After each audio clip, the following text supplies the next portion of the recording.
آپ سب لوگوں کو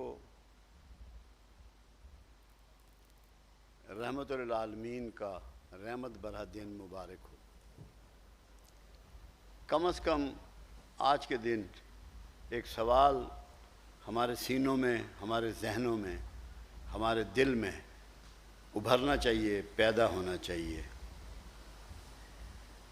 کہ میں اگر رسول اللہ سے محبت رکھتا ہوں، دعوے دار ہوں، بہت سا دعویٰ ہم زبانی سنتے ہیں، تقریروں میں سنتے ہیں، لکھا ہوا دیکھتے ہیں دیواروں پہ کہ ہم عاشق رسول ہیں، کیا رحمت بنے بغیر بھی عشق مصطفیٰ ممکن ہے؟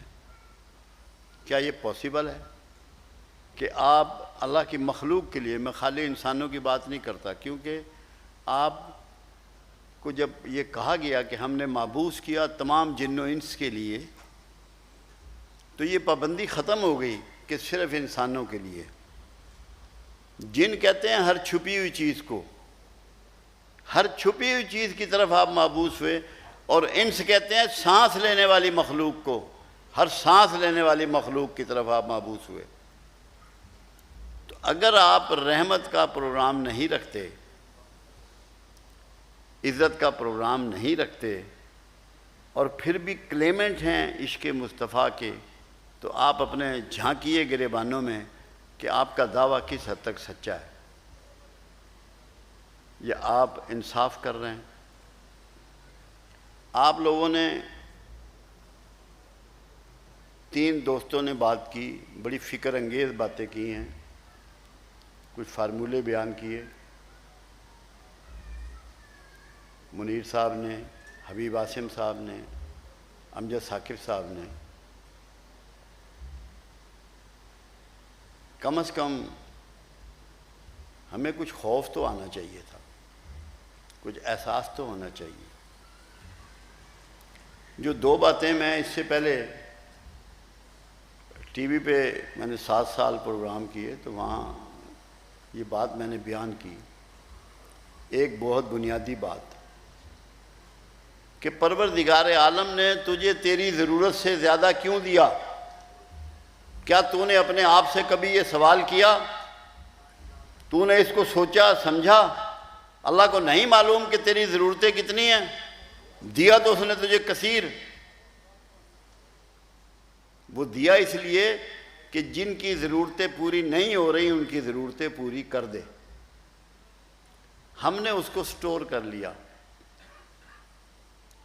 اور بخیلوں میں شامل ہو گئے، اور کوئی بخیل اللہ کا دوست نہیں ہو سکتا، رسول اللہ کا دوست نہیں ہو سکتا۔ یہ بات اچھی طرح ذہن نشین کر لیں، پختہ کر لیں اپنے اندر۔ پھر رسول اللہ صلی اللہ علیہ وسلم کی زندگی کا مطالعہ کریں۔ کیا زکوٰۃ دی کملی والے نے پوری زندگی؟ کوئی ریکارڈ بتا سکتا ہے کہ کملی والے نے زکوٰۃ دی ہو؟ اللہ کے حبیب نے زکوٰۃ نہیں دی، اس لیے کہ اپنے آپ کو زکوٰۃ کے قابل ہی نہیں ہونے دیا۔ نہ صرف ضرورت سے زیادہ دیا، بلکہ ضرورت بھی دے ڈالی، ضرورت بھی دے ڈالی۔ وہ جو مثال دی جاتی ہے کہ آقا نے فرمایا میرے پیٹ پہ 2 پتھر ہیں، باقی انہوں نے 1 پتھر باندھ رکھا تھا، کہ دوسروں سے زیادہ غربت کو اپنایا، چوائس کیا غریبی کو۔ اور اللہ کے رسول صلی اللہ علیہ وسلم نے اس سطح پہ زندگی گزاری کہ آپ کا ہر امتی اون کر سکتا ہے، لو کر سکتا ہے کملی والے سے، کیوں جب وہ ملتا ہے تو اسے یہ معلوم ہوتا ہے کہ یہ تو مجھ جیسے حالات میں ہے، اس کا پیٹ خالی ہے، اس کے کپڑوں کو پیون لگا ہوا ہے، اس کے پاس کوئی محل نہیں ہے۔ ہمیں یہ چیزیں سوچنی ہیں۔ میں سلام کرتا ہوں ڈاکٹر امجد ثاقب کو، اور بے پناہ ان سے میرا محبت ہے اور پیار ہے۔ جو کچھ میں کر رہا ہوں وہ ان کے مقابلے میں عشر عشیر بھی نہیں ہے۔ یہ اس کو آرگنائز وے سے، انٹرنیشنل طریقے سے، اور لوگوں کو ایک سسٹم سے غربت سے نکالنا چاہتے ہیں، جذباتی طور پر نہیں، پورے فہم و فراست کے ساتھ، پروگرامنگ کے ساتھ۔ کسی چیز کو قومی لیول پہ، امی لیول پہ، اجتماعی لیول پہ کرنے کے لیے جہاں درد دل ضروری ہے وہیں فہم بھی ضروری ہے۔ اگر فہم کے بغیر کریں گے تو آپ کسی ایک شخص کو بہت سارے پیسے دے دیں گے، بہت ساری چیزیں عطا کر دیں گے، مگر سسٹم ڈیزائن نہیں کریں گے۔ کیا حسین بات انہوں نے کی ہے ابھی کہ اگر 20 روپے روز کے شروع کر دیں، کیا ہے 20 روپے؟ کچھ بھی نہیں ہے، تو تقدیر بدل جائے، ہمارے شہر کی تو بدل ہی جائے۔ جتنے لوگ آپ یہاں بیٹھے ہیں، کوئی ایسا نہیں ہے جس کا پیٹ خالی ہو، سب بھرے پیٹ والے ہیں۔ اپنے آپ سے آج سوال کریں گے، جمعے کی جب نماز پڑھیں گے تو اللہ سے رہنمائی مانگیں گے اور دعا کریں گے کہ پروردگار ہمیں اس پہ عمل کرنے کی سوچ عطا فرما، اور سوچ کے ساتھ اس کو استقامت کے ساتھ اپنانے کی ہدایت عطا فرما، توفیق عطا فرما، تاکہ ہم، جب ہم سب آدم کی اولاد ہیں تو سب بہن بھائی ہیں۔ یہی ہمارا مضبوط ترین رشتہ ہے۔ اس کو اگر ہم عملی طور پر نہیں نبھا رہے تو ہم صرف چسکے باز ہیں، ہم چسکا لے رہے ہیں۔ چسکا کوئی چیز نہیں ہے، چسکے نے کسی کو کچھ نہیں دیا۔ آپ خوبصورت نعتیں یہاں پڑھ لیں، خوبصورت طریقے سے کملی والے کی تعریف کر لیں، اور عملی طور پہ کسی کو ایک نوالا نہ دیں، تو آپ نے کیا تعلق جوڑا کملی والے سے؟ لوگ پوچھتے ہیں کہ درود شریف پڑھتے ہیں، کتنا ثواب ہے، کتنا فائدہ ہے؟ میں نے کہا یار بہت فائدہ ہے، بڑی برکت ہے، جنت کی نوید ہے، جنت کی کنفرمیشن ہے، گناہوں کی بخشش کا ایک سورس ہے۔ مگر جب تم رحمت للعالمین پہ سلام بھیج رہے ہو، برکت بھیج رہے ہو، رحمت بھیج رہے ہو، تو یہ کوالٹی تمہارے اندر اگر نہ پیدا ہو، تم مخلوق کے لیے رحمت نہ بنو، تو کیا تمہارا درود قبول ہو جائے گا؟ جو بھی کلمہ گوئے رسول ہے اس کے لیے رحمت بن جاؤ، تاکہ تم میں عکس محمد اتر آئے صلی اللہ علیہ وسلم۔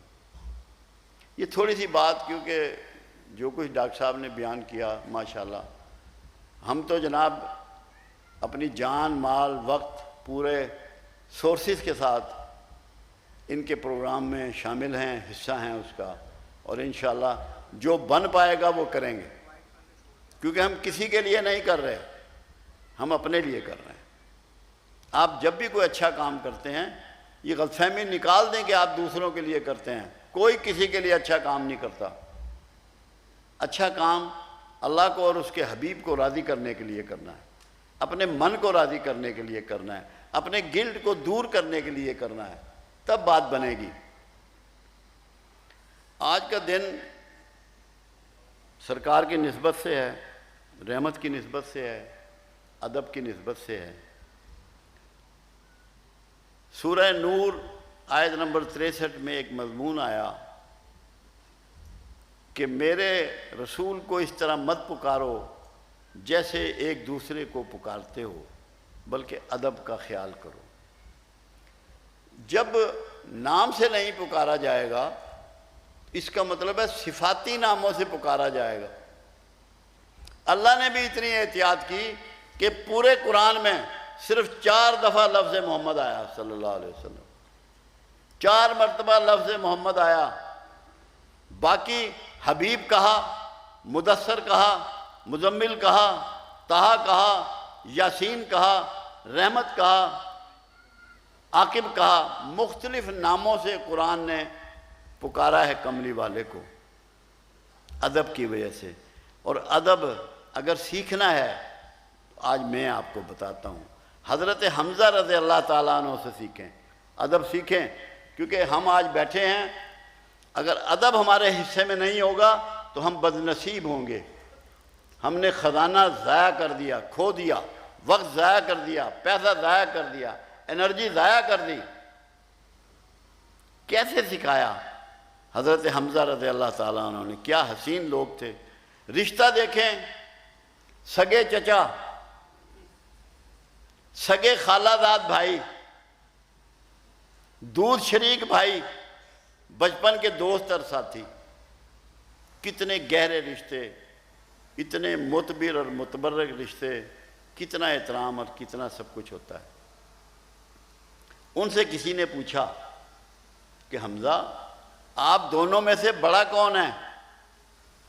آپ دونوں میں سے بڑا کون ہے؟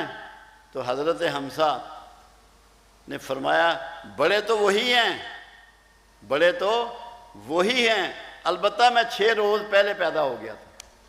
اپنے آپ کو بڑا نہیں کہا۔ تو بڑھ بڑھ کے جب ہم باتیں کرتے ہیں اور یہ سوچتے نہیں کہ آقا کے احترام میں کوئی خدا نہ خواستہ کوئی فرق نہ آ جائے۔ اللہ بڑا ٹچی ہے کملی والے کے احترام میں۔ ابھی مصدق نے آپ کو قرآن کی آیات سنائی ہیں، اسی حوالے سے اللہ نے جو پروٹوکول اپنے حبیب کا رکھا ہے کائنات میں کسی کا نہیں رکھا۔ تو ادب سیکھیں حضرت حمزہ سے۔ یہ میں بات پہلے بھی بیان کر چکا ہوں۔ دوسری ایک بات اور ہے، ہم سب لوگ رسول اللہ کو پانا چاہتے ہیں، رسول اللہ سے ملنا چاہتے ہیں، رسول اللہ کو دیکھنا چاہتے ہیں، آرزو ہے۔ جتنے لوگ آتے ہیں انہیں یہ بھی نہیں احساس ہوتا کہ میں کوئی گڑبڑ آدمی ہوں یا ٹھیک آدمی ہوں، مگر یہ آرزو ان کی ضرور ہوتی ہے کہ مجھے رسول اللہ مل جائیں۔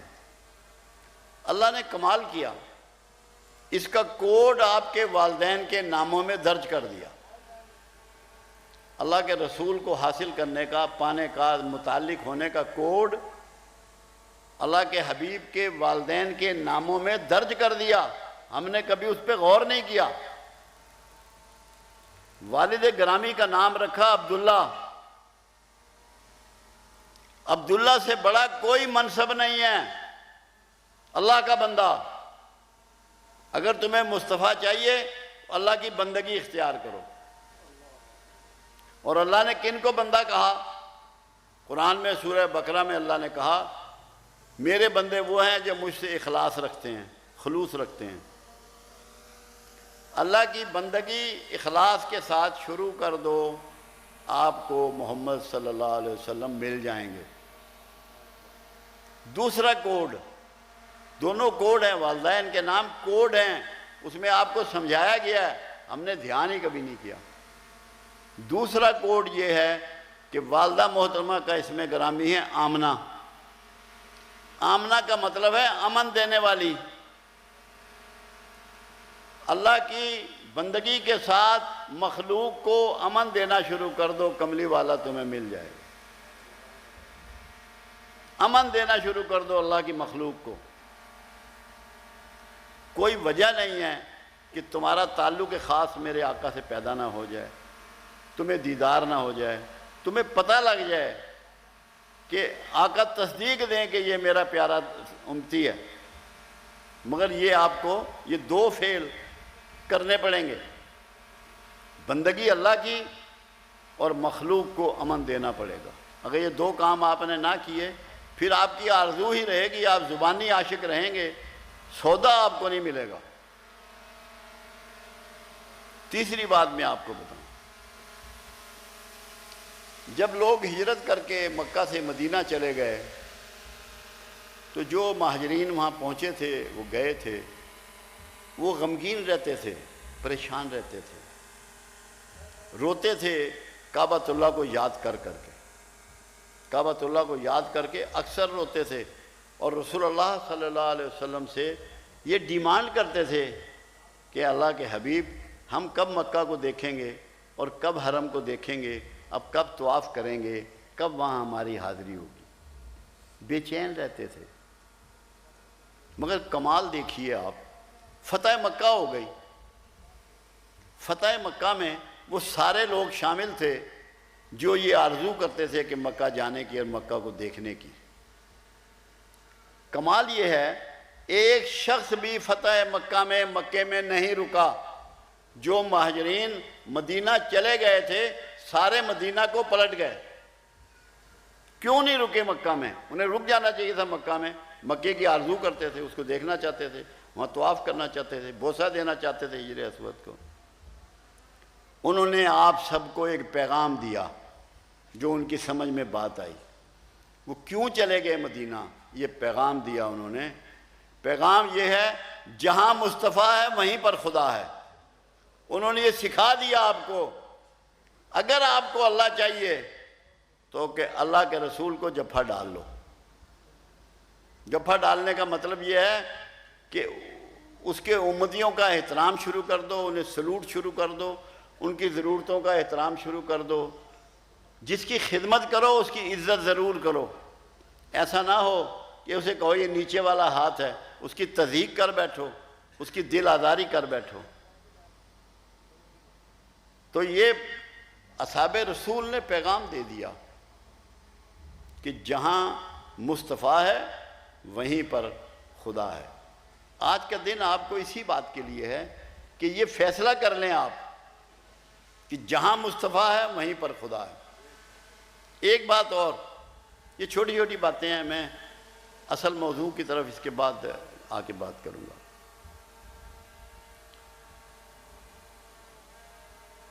بلال بن رواح رضی اللہ تعالیٰ عنہ ساری زندگی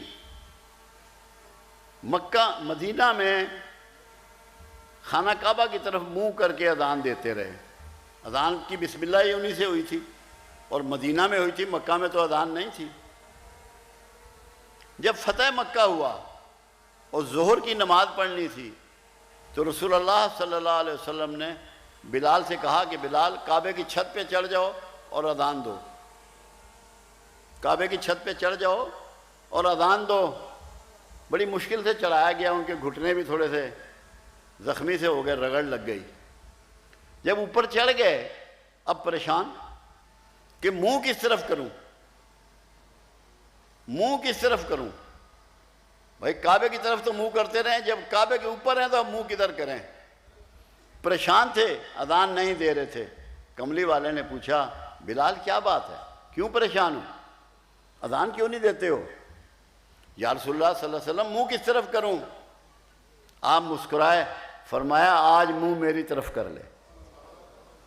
ارے خدا کے بندو، جب کنفیوز ہو، پریشان ہو، الجھن میں ہو، تکلیفوں میں ہو، دقتوں میں ہو، بے چینی میں ہو، آرزو میں ہو، خوف میں ہو، ذلت میں ہو، تو رخ اپنا کملی والے کی طرف پھیر لو۔ کنفیوژن سے نکل جاؤ گے، خوف سے نکل جاؤ گے، آرزوؤں سے نکل جاؤ گے، بدبختی سے نکل جاؤ گے، رخ پھیر لو کملی والے کی طرف۔ اگر تم نے رخ پھیر لیا، دنیا کی کوئی طاقت تمہاری تذلیل کرنے کی طاقت نہیں رکھتی۔ چند سکوں کی وجہ سے تذلیل ہو رہی ہے اس قوم کی۔ اتنے عظیم لوگ ہیں، دنیا میں سب سے زیادہ چیریٹی پاکستانی کرتے ہیں۔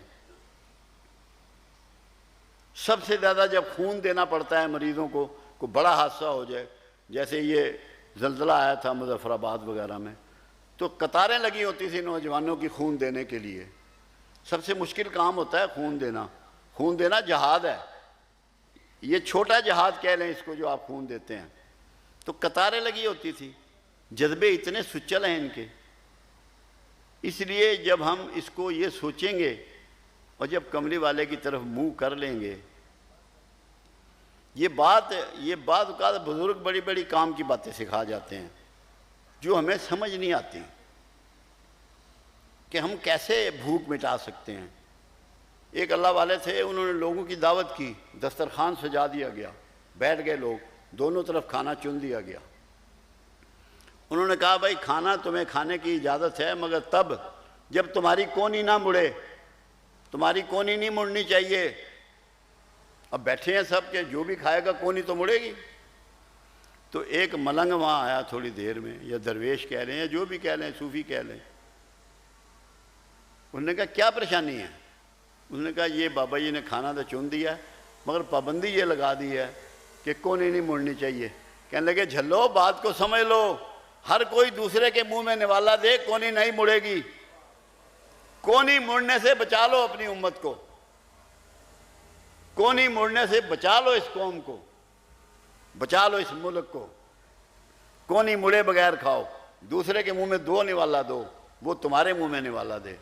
اللہ کرے کہ ہماری سمجھ میں یہ بات آ جائے۔ ابھی یہ بات اذان ہی کے حوالے سے ہوتی ہے۔ میں نے اذان پہ ایک بہت سیر حاصل گفتگو کی ہے، جو میری کتاب ہے آؤ، اس کا وہ پہلا چیپٹر ہے۔ ہم لوگوں نے اس کو سمجھا ہی نہیں ہے، صلاح کو نہیں سمجھا، صلاح کو نہیں سمجھا۔ صلاح ہے جڑ جانا، متصل ہو جانا، وابستہ ہو جانا، ایک ہو جانا، اس کو صلاح کہتے ہیں۔ پھر فلاح ہے، آپ نے ایک ہو کر، جڑ کر، وابستہ ہو کر، ٹیم بن کے فلاح کرنی ہے۔ فلاح پانے کے لیے نہیں ہے، فلاح کرنے کا پروگرام ہے۔ ہم نے اس کو نہیں سمجھا، ہمیں اجتماعیت ہے ہی نہیں، اجتماعیت نہیں ہے، ہماری سوچ میں اجتماعیت نہیں ہے۔ میں صرف اپنی ذات کے گرد گھومتا ہوں جیسے مچھر گھومتا ہے۔ یہ ہمیں سوچ کو اجتماعیت کی شکل دینی ہے۔ اللہ کرے کہ ہماری سمجھ میں یہ باتیں آ جائیں اور ہم اپنے رویے بدلیں۔ ثواب سے کام نہیں چلے گا، قرآن بھی ثواب کی کتاب نہیں ہے۔ حکمت اور دانائی سے کام چلے گا، جدوجہد اور محنت سے کام چلے گا، تفکرو سے کام چلے گا، تعقلو سے کام چلے گا، تدبرو سے کام چلے گا۔ فکر کرنا ہے، فکر یہ نہیں ہے کہ کل کو کیا ہوگا، فکر یہ ہے کہ مجھے کیا کرنا ہے۔ فکر کے اصلی معنی سیکھنے پڑیں گے۔ تفکرو، فکر کرو۔ اللہ کے رسول غار حرا میں کیا کرتے تھے؟ فکر کرتے تھے کہ کائنات میں جو شرک و بت پرستی ہو رہی ہے، اس کو میں کیسے دور کروں، جو استحصال ہو رہا ہے اس کو کیسے دور کروں۔ یہ آپ کو پروگرام دیا گیا، تفکرو، فکر کرو کہ تمہیں کرنا کیا ہے۔ تعقلو، جب فکر کر لو کہ تمہیں کیا کرنا ہے، اس کے لیے عقل استعمال کرو، عقل کو ورتو۔ اور پھر تیسری بات تدبرو، پھر تدبیر کرو۔ ہمارے ہاں ہم دعاؤں کے خوگر ہو گئے ہیں، دعا کر دیو جی، دعا کر دیو جی، دعا کر دیو جی۔ اللہ کے رسول نے دعا کیسے سکھائی ہمیں؟ جب آپ بدر کے میدان میں پہنچے تب آپ نے وہاں دعا کی کہ اللہ تو نے اگر ہمیں آج فتح سے ہمکنار نہ کیا تو اس زمین پہ تیرا سجدہ کرنے والا کوئی نہ بچے گا۔ کیوں؟ عمل کے ساتھ دعا جڑی ہوئی ہے۔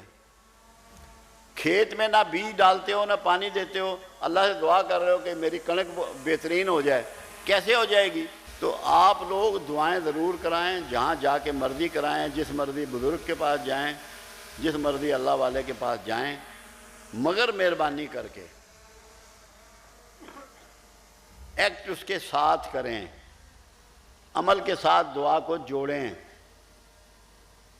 صدقہ دیتے نہیں ہیں، دعا کر رہے ہیں اللہ میرا صدقہ قبول فرمائے، کیسے پورا ہوگا؟ موضوع ہمارا معاشرہ ہے، یہ صرف ہمارا موضوع نہیں ہے، یہ پروردگار عالم کا موضوع ہے۔ جب فرد سے افراد بنے، افراد سے خاندان بنے، خاندان سے قبیلے بنے اور معاشرہ تشکیل پایا۔ جب انسان نے اجتماعیت میں رہنا شروع کیا تو کچھ لوگوں نے کچھ طاقتور ہو گئے، کچھ کمزور ہو گئے، کچھ تیز ہو گئے، کچھ سلو ہو گئے، تو لوگوں کے ساتھ زیادتی اور ناانصافی اور جبر اور ظلم شروع کر دیا۔ کیونکہ اللہ کی مخلوق تھی، اللہ کی مخلوق سے اللہ سے بڑھ کے کوئی محبت نہیں کرتا۔ اللہ نے فکر مندی میں پھر اپنے پیغمبر بھیجنے شروع کیے کہ جو جا کے معاشرے کو درست کریں، ظلم و ناانصافی کا خاتمہ کریں، ڈھنگ سے جینا سکھائیں، رہنا سکھائیں۔ میں کئی دفعہ لوگ مجھ سے مذہب کے بارے میں پوچھتے ہیں تو میں کہتا ہوں مذہب وہ انسٹرومنٹ ہے جو آپ کو مہذب بناتا ہے۔ اگر آپ مذہب رکھتے ہیں اور مہذب نہیں ہیں، آپ کا مذہب سے کوئی تعلق نہیں ہے۔ یہ بنیادی باتیں ہیں۔ تو پھر پیغمبر پہ پیغمبر پروردگار بھیجتا رہا کہ معاشرہ جو ہے وہ سدھار کی طرف پلٹ آئے۔ یہ ایک تسلسل ہے پورا، جس میں کم و بیش جو قصص القرآن سے ہمیں ملتا ہے ریکارڈ، وہ 1,24,000 کے قریب ملتا ہے، یہاں تک کہ فائنل میسنجر اللہ نے رسول اللہ صلی اللہ علیہ وسلم کو مبعوث فرمایا۔ اور خود سرکار کیا فرما رہے ہیں؟ یہ کہا کبھی کملی والے نے کہ مجھے نمازیں پڑھوانے کے لیے بھیجا گیا ہے؟ آپ نے فرمایا مجھے مکارم اخلاق بنا کے بھیجا گیا، اخلاق کی تکمیل کرنے والا، ڈسپلن کو، کریکٹر کو، بیہیویئر کو، رویے کو، ایٹیچیوڈ کو، ایپٹیچیوڈ کو رخ بدلنے والا، پازیٹیو کرنے والا، پازیٹیوٹی دینے والا، دوسروں کا احترام کرنے والا، دوسروں کی عزت کرنے والا، دوسروں کے حرم کی دلجوئی کرنے والا۔ یہ جب رسول اللہ تک بات پہنچی، انسانی تاریخ میں پہلی مرتبہ صحیح فلاحی معاشرہ وجود میں آیا۔ اس سے پہلے ٹکڑوں ٹکڑوں میں فلاح حاصل ہوتی رہی ہے انسان کو۔ آج بھی ہم ویسٹ کو کہتے ہیں کہ یہ فلاحی معاشرے ہیں، ابھی ان کو فلاحی معاشرے کی بھنک بھی نہیں پڑی، فلاحی معاشرے کی ایک رمق بھی ان کے نصیب میں نہیں ہے، جو فلاحی معاشرے کا ایک شکل ہے، ایک خاکہ ہے۔ وہ فلاحی معاشرے کا خاکہ کیا ہے؟ جنگ موتا ہو رہی ہے، زخمی پڑے ہوئے ہیں، تھوڑے سے لوگ تھے، تو کوئی چیخ رہا ہے پانی، جیسے ہی اس کے پاس پانی لے کے پہنچتے ہیں تو دوسری طرف سے آواز آتی ہے پانی، وہ کہتا ہے پہلے میرے اس بھائی کو پلا دو، نزا کے عالم میں ہے، زخمی ہے، خون خون ہے، لہو لہو ہے، وہ کہتا ہے میرے بھائی کو پانی پلا دو۔ یہ وہ ایثار ہے جس نے مدینہ کو فلاحی مملکت نہیں بنایا، صرف فلاحی معاشرہ بنایا، کیونکہ جب تک فلاحی معاشرہ پیدا نہ ہو فلاحی مملکت نہیں بن سکتی۔ معاشرہ ہی بنیاد ہے، روح ہے، خون ہے، جسم ہے، باڈی ہے، خیال ہے، سب کچھ معاشرہ ہے۔ اور معاشرہ میں اور آپ ہیں، معاشرہ کسی چڑیا یا کھیت یا مکان کا نام تو نہیں ہے۔ تو اللہ کے رسول نے معاشرہ تشکیل دیا۔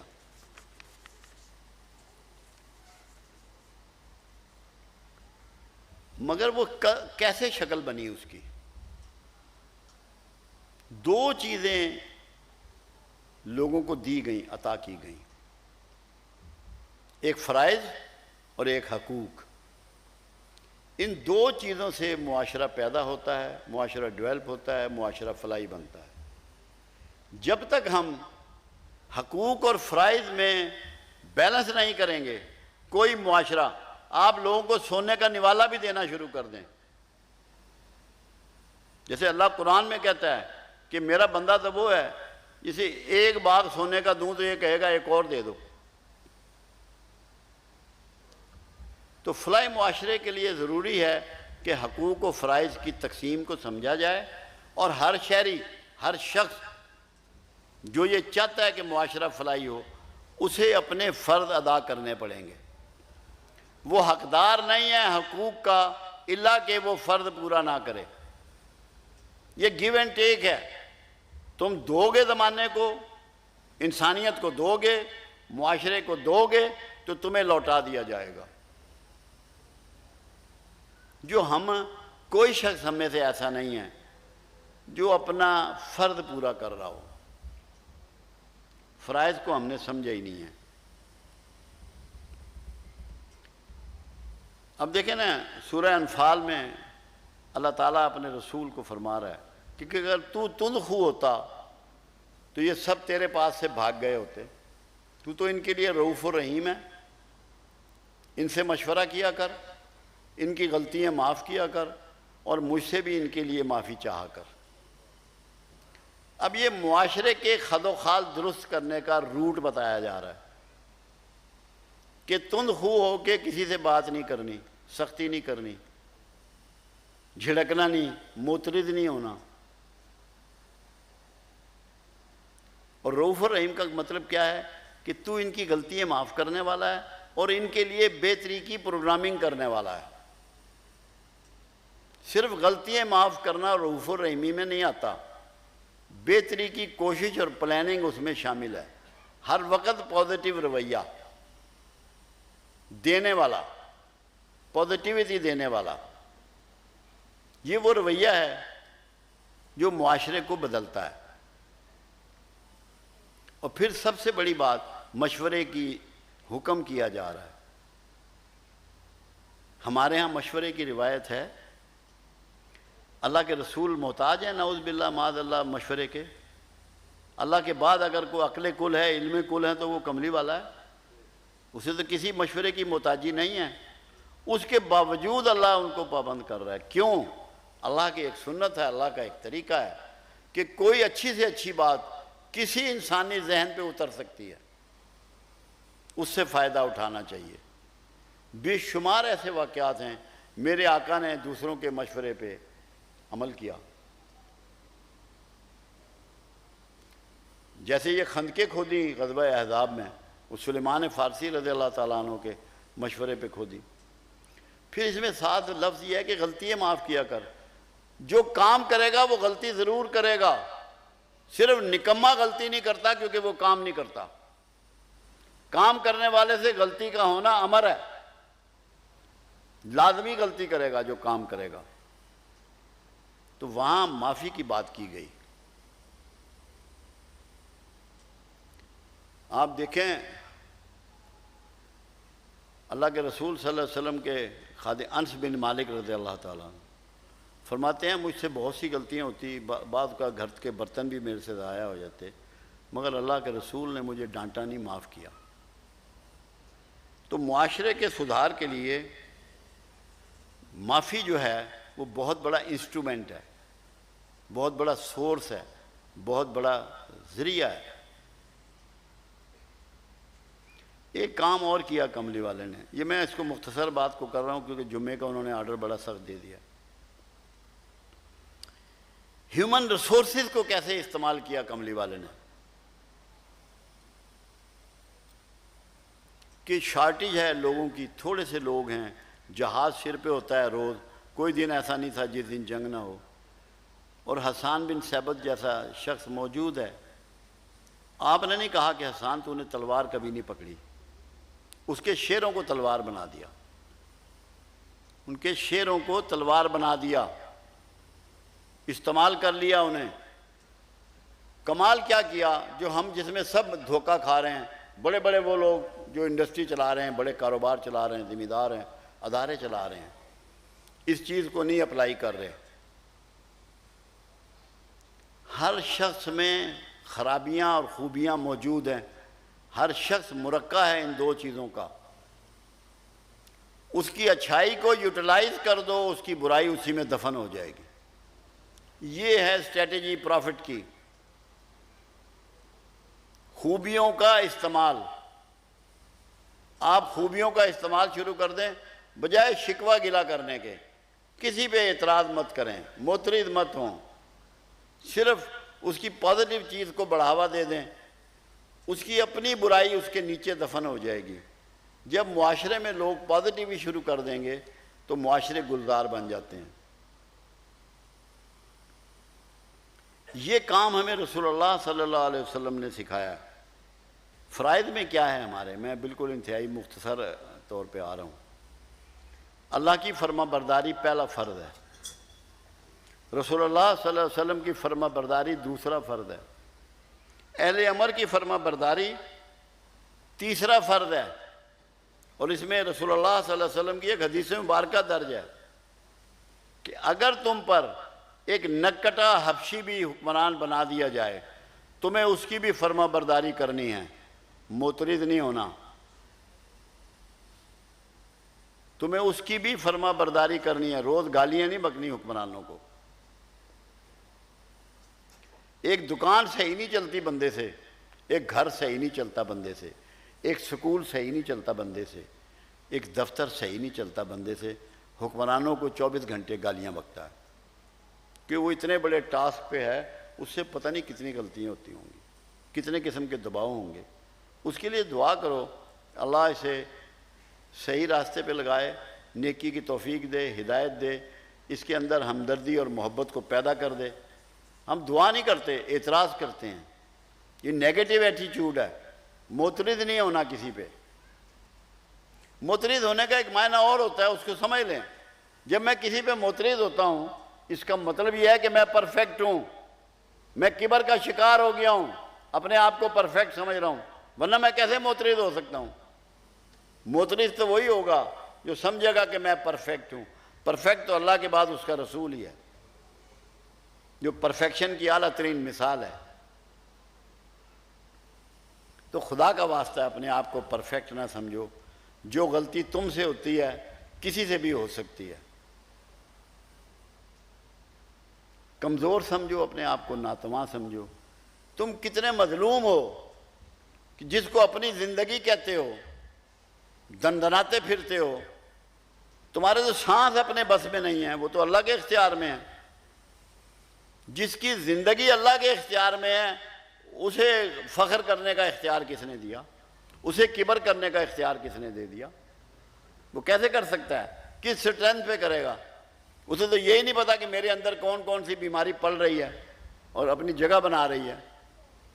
آپ نے جو معاشرے کی بنیاد اٹھائی تھی وہ 3 نکات تھے اس کے: عدل، احسان اور ایثار. اس کے بغیر کوئی معاشرہ فلاحی نہیں ہو سکتا. سونے کا انڈا ہر ایک کے گھر میں پھینک دیں تب بھی نہیں ہو سکتا. اس کو میں ایسے سمجھاتا ہوں بالکل آسان طریقے سے، جو اتنی آسان مثال ہے کہ کسی کو کوئی دقت پیش نہیں آئے گی اس کو سمجھنے. آپ بس کا ٹکٹ ہے آپ کے پاس، آپ بس میں چڑھ گئے. جس کا جو ٹکٹ ہے، سیٹ نمبر ہے، وہ اس پہ بیٹھ جائے. کوئی بوڑھا آئے یا بوڑھی آئے یا نحیف آئے یا کمزور آئے یا بیمار آئے، آپ اپنی سیٹ پہ بیٹھے ہوئے ہیں کیونکہ آپ کا رائٹ ہے، وہ نمبر آپ کا ہے. یہ عدل ہے. جو سب کا رائٹ ہے وہ برابر ہے. احسان یہ ہے کہ ایک کمزور آدمی آ جاتا ہے، بوڑھا آ جاتا ہے، کوئی کمزور عورت آ جاتی ہے، آپ تھوڑی سی جگہ اس کے لیے بناتے ہیں، اپنے آپ کو تھوڑا سا سکیڑ کر. جب آپ اپنے آپ کو دوسرے کے لیے سکیڑتے ہیں تو پھر احسان کے درجے میں شامل ہوتے ہیں کہ اس کو بھی ایڈجسٹ کر لوں، میں اس کی جگہ بنا دوں. اور تیسری کیٹیگری یہ ہوتی ہے، آپ کھڑے ہو جاتے ہیں کہ میں تو کھڑا ہو کے سفر کر سکتا ہوں، اماں جی تسی بہو. یہ ایثار ہے. مکہ میں ایثار کی ٹریننگ دی گئی. جب مدینہ فلاحی مملکت بنا، ٹریننگ مکہ میں ہوئی. اس کی 2 باتوں کی بنیادی ٹریننگ مکہ میں دی گئی: ایثار کی اور نو ری ایکشن کی. ہمارے ہاں جو سب سے بڑا المیہ ہے وہ ری ایکشن ہے، اور ری ایکشن ہر چھوٹا کرتا ہے، کوئی بڑا ری ایکٹ نہیں کرتا. اللہ نے کب ری ایکٹ کیا؟ رسول اللہ نے کب ری ایکٹ کیا؟ جو اتنا گریٹ ہوگا اتنا اس میں ری ایکشن کم ہوگا، جو جتنا چھوٹا ہوگا اتنا ری ایکشن زیادہ ہوگا. تو یہ 2 چیزیں کملی والے نے مکہ میں ڈیزائن کی کہ نو ری ایکشن اور سیکریفائز کرنا. آج ہم یہ شروع کر دیں، کوئی آپ کو ٹاں ٹاں کی آواز نہیں آئے گی سڑکوں پہ، خاموشی ہو جائے گی، بے چینی ختم ہو جائے گی. تو ہمیں فلاحی مملکت بنانے کے لیے کچھ ضابطے سیکھنے ہیں. اب جیسے ملاوٹ کرنا ہے، کم تولنا ہے، ایکسپائرڈ چیزیں بیچنا ہے، یہ حکومت کہتی ہے کہ ایسا کرو، کوئی ادارہ کہتا ہے، کوئی سیاسی جماعت کہتی ہے کہ ایسا کرو. یہ ہماری بد اخلاقی ہے، ہمارا چھوٹا پن ہے، گھٹیا بات ہے. اسی طرح معاشرے کے ہر فرد کے جان مال ناموس کا تحفظ، یہ آپ کی ذمہ داری ہے.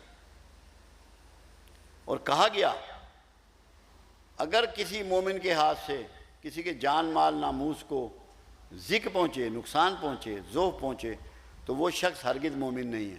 اس کو مومنوں کی قطار سے نکال دیا گیا، وہ مومن ہی نہیں ہے. یہ میں اس کو پینڈنگ کرتا ہوں. یہ لیکچر بہت بڑا ہے، اس میں بڑے پوائنٹ ہیں، بڑی ضرورت ہے اس کی، کیونکہ نماز کا وقت نکلا جا رہا ہے، پھر انہوں نے کھانا بھی پیش کرنا ہے. تو اس کو آئندہ کے لیے رکھیں گے، لاہور میں بات کریں گے انشاءاللہ اس پر، کیونکہ 2 باتیں میں نے کرنی ہیں لاہور میں. ایک یہ کروں گا، ایک میں نے اور بات کرنی ہے آپ جب کوئی مریض کہیں داخل ہوتا ہے کسی ہاسپٹل میں تو پہلا رویہ آپ کا کیا ہوتا ہے اس کے ساتھ؟ آپ کیا کرتے ہیں؟ مریض کے ساتھ آپ کیا کرتے ہیں؟ آپ ڈائیگنوزس کرتے ہیں کہ اس کو پرابلم ہے کیا۔ ہم ہر وقت کرپشن کی بات کرتے ہیں، ہم نے ڈائیگنوزس کیا کہ ریزننگ آف کرپشن کیا ہے؟ کبھی آج تک اس پہ گفتگو ہوئی ہمارے ملک میں؟ کسی فورم پہ ہوئی ہو؟ مجھے وہ فورم بتا دیں۔ اگر یہ گفتگو ہوئی ہو کہ what is the reasoning of corruption, میں نے 50 پوائنٹ اس پہ ابھی تک بنائے ہیں، مذہبی، معاشرتی، معاشی، حکومتی، سیاسی، ہر پوائنٹ کہ کیا کیا ریزننگ ہے، ہمارے جو کسٹم ہیں، ہمارے جو جس کو ہم کلچر کہتے ہیں اس سے ریلیٹڈ، اس پہ انشاءاللہ بات کرنی ہے، کیونکہ ہمیں اس پہ کام کرنا ہے۔ جو کرپشن کر رہا ہے وہ بھی میرا بھائی ہے، میرا باپ ہے، میرا بیٹا ہے، میرا بہنوئی ہے، میرا سالہ ہے، میرے سارے رشتے ہیں اس سے۔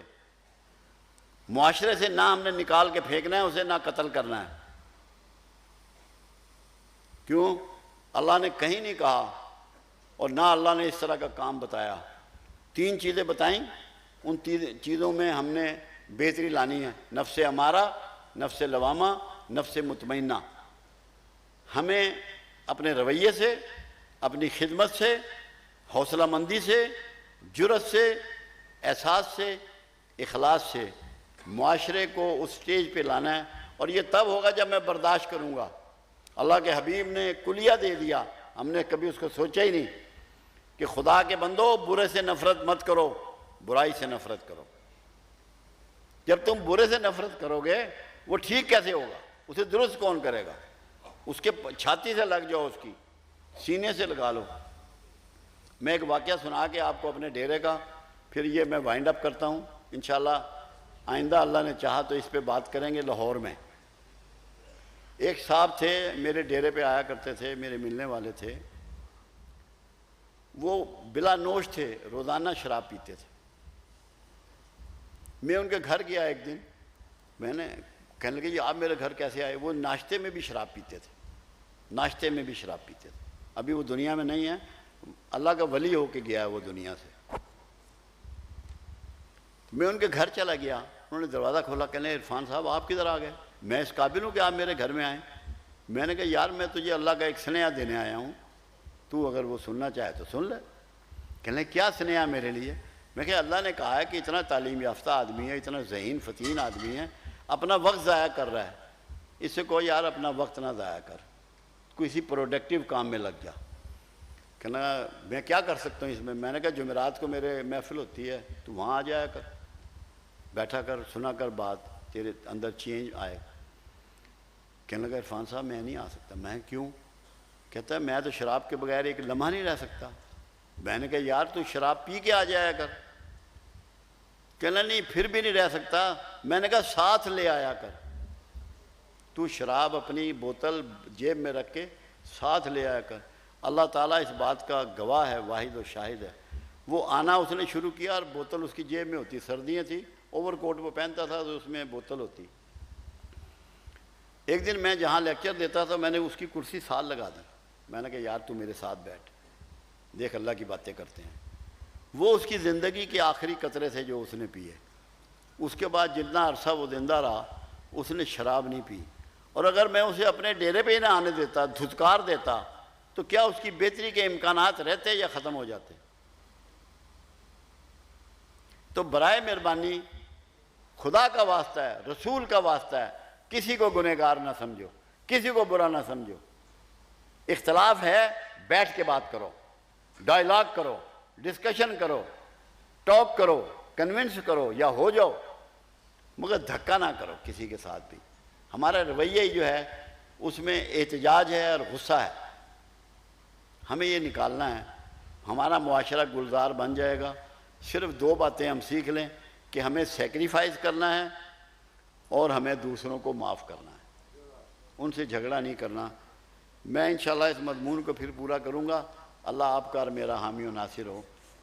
یہ ابھی درود و سلام ہوگا، اور اس کے بعد ماجد المشرقی یہ ڈاکٹر ہیں، پی ایچ ڈی ڈاکٹر ہیں، پروفیسر ہیں، یہ ایسے اسکول والے ہیں جن کے ہاں کم از کم 24,000 طلباء ہیں، اور اگر آپ ان کی بلڈنگ میں جائیں تو آپ کو یہ نہیں پتہ لگ سکتا کہ یہاں اس بلڈنگ میں کوئی زی روح موجود ہے، کوئی انسان موجود ہے، چوہوں کی بھی آواز نہیں ہوگی، جوتوں کی چاپ کی بھی آواز نہیں ہوگی، اتنے بڑے ایڈمنسٹریٹر ہیں۔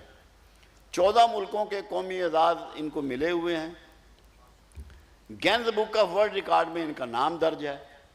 یہ دعا کرائیں گے، اللہ آپ کی اور ان سب کی دعائیں قبول فرمائے۔ میں انشاءاللہ اس مضمون کو پھر کسی وقت مکمل کروں گا، جیسا موقع میرے اللہ نے دیا، کیونکہ ٹائم کی شارٹیج ہے، میں مجبوری ہو گئی۔ بہت شکریہ، بہت شکریہ حضرت۔ سلام پڑھ لو جی۔ ایک جسارت کرنے لگا ہوں، آپ ہمارے معلم بھی ہیں، ہمارے اتالیق بھی ہیں، ہمارے مینٹور بھی ہیں، لیکن اس کے ساتھ ساتھ آپ صاحب فہم بھی ہیں، صاحب ادراک بھی ہیں، صاحب شعور بھی ہیں۔ ہمارے ملک کے تمام پاکستانیوں کو ایک جو کیفیت طاری ہے، اس کا سوال آپ کی خدمت میں پیش کر رہا ہوں۔ ہم اپنے حال کی وجہ سے اپنے مستقبل کے بارے میں بے انتہا پریشان ہیں۔ ہماری نسلوں کا سوال ہے، ہمیں اپنی اس نظر سے جو ایک صاحب نظر بزرگ کی ہوتی ہے، ہمیں آگاہ فرمائیے کہ آپ پاکستان کا مستقبل کیسے دیکھتے ہیں؟ بہت شکریہ آپ کا۔ یہ سوال تو چلتے پھرتے اٹھتے بیٹھتے ہر محفل میں ہر جگہ کیا جاتا ہے، مگر ہم ایک بنیادی اصول چھوڑ بیٹھے ہیں جس کی وجہ سے ہمیں پریشانی لاحق ہو گئی ہے۔ انگلش میں کہتے ہیں فرسٹ ڈیزرو دین ڈیزائر۔ ہم بڑی رحمتیں ڈیزائر کرتے ہیں مگر ہم ڈیزرو نہیں کرتے۔ ہر کوئی یہ کہتا ہے پاکستان کا کیا بنے گا، میں اس سے یہ پوچھتا ہوں کہ تو پاکستان کے لیے کیا کر رہا ہے؟ جب تک تو یہ سوال اپنے آپ سے نہیں کرے گا کہ میں پاکستان کو کیا دے رہا ہوں، تو اس کے مستقبل کے بارے میں کیوں پریشان ہے؟ 4 وجوہات ہیں جس کی وجہ سے اللہ ہم پہ خاص رحمت نہیں کر رہا۔ رحمت تو اس کی جاری ہے، اگر رحمت جاری نہ ہو، اس مہنگائی میں کوئی چولہا نہ جلے، کوئی پھل سبزی نظر نہ آئے، دودھ گھی نظر نہ آئے، مکھن نظر نہ آئے، انڈا نظر نہ آئے، گوشت نظر نہ آئے، لباس نظر نہ آئے، جوتے نظر نہ آئے، جرابیں نظر نہ آئیں، دوائیاں نظر نہ آئیں، سب کچھ میسر ہے، آپ کے بازار بھرے پڑے ہیں، تو رحمت تو اس کی جاری ہے۔ مگر خاص رحمت جو ہے وہ نصیب نہیں ہو رہی، اس کی 4 وجوہات ہیں۔ اس کے سب گنہگار ہم ہیں، ہم سے میری مراد ہے ہم سب۔ پاکستان کے لوگوں میں منافقت بھر چکی ہے بہت زیادہ۔ منافقت کے لیے اللہ کے رسول صلی اللہ علیہ وسلم نے 3 کیٹیگریز بیان کی۔ منافق کے لیے نشانیاں: بات کرے تو جھوٹ بولے، وعدہ کرے تو پورا نہ کرے، امانت دی جائے تو خیانت کرے۔ آپ پاکستان میں کس کو نکال سکتے ہیں؟ کسی طبقہ زندگی کے کسی شخص کو آپ اس سے باہر نہیں کر سکتے۔ کسی طبقہ زندگی، کسی ایک طبقے کی بات نہیں ہے اس میں، تمام طبقہ زندگی اس میں ملوث ہے۔ دوسری بات، تفرقے میں گھرے ہوئے ہیں جو اللہ سخت ناپسند کرتا ہے۔ بٹے ہوئے، اللہ ہمیں ایک دیکھنا چاہتا ہے، اپنے پورے انسانوں کو ایک دیکھنا چاہتا ہے، وہ رب العالمین ہے۔ سرکار کو اس نے رحمت للعالمین بنایا، شہد کو شفاء للناس بنایا، قرآن کو ہدی للناس بنایا، تاکہ تمام انسانیت کو جوڑ دیا جائے۔ تو ہم تو نسب کی وجہ سے، معاشی حیثیت کی وجہ سے، زبان کی وجہ سے، مسلکوں کی وجہ سے، علاقوں کی وجہ سے انسانوں کو تقسیم کر رکھا ہے، بانٹ رکھا ہے۔ ایک تیسری وجہ اور ہے، ہماری جب صبح ہوتی ہے تو شکووں سے ہوتی ہے، آج گرمی بڑی ہے جی، آج بارش بڑی ہو گئی ہے جی، آج برف پڑ گئی ہے جی، آج یہ ہو گیا ہے۔ یہ فعل اللہ ہیں سارے، موسم فعل اللہ ہے، یہ اللہ کا کام ہے۔ حکومتوں کا توڑنا، حکومتوں کا بنانا اللہ کا کام ہے۔ اللہ قرآن میں واضح کرتا ہے، جسے چاہوں حکمرانی دوں، جسے چاہوں معزول کروں۔ فعل اللہ پہ جب ہم ہر وقت معترض ہوتے ہیں تو اللہ کو یہ بات بہت ناگوار گزرتی ہے، انتہائی ناگوار، کہ معترض مت ہوں، ڈسکس مت کریں، شکایت مت کریں۔ یہ زبان شکر کے لیے دی ہے، شکووں کے لیے نہیں دی۔ چوتھی بات یہ کہ ہم مایوس ہیں. مایوس کو ابلیس کہتے ہیں. ابلیس کا نام عزازیل تھا. جب وہ مایوس ہوا کہ میرے ہاتھ سے حکمرانی گئی، میں خلیفۃ الارض نہیں بن سکتا،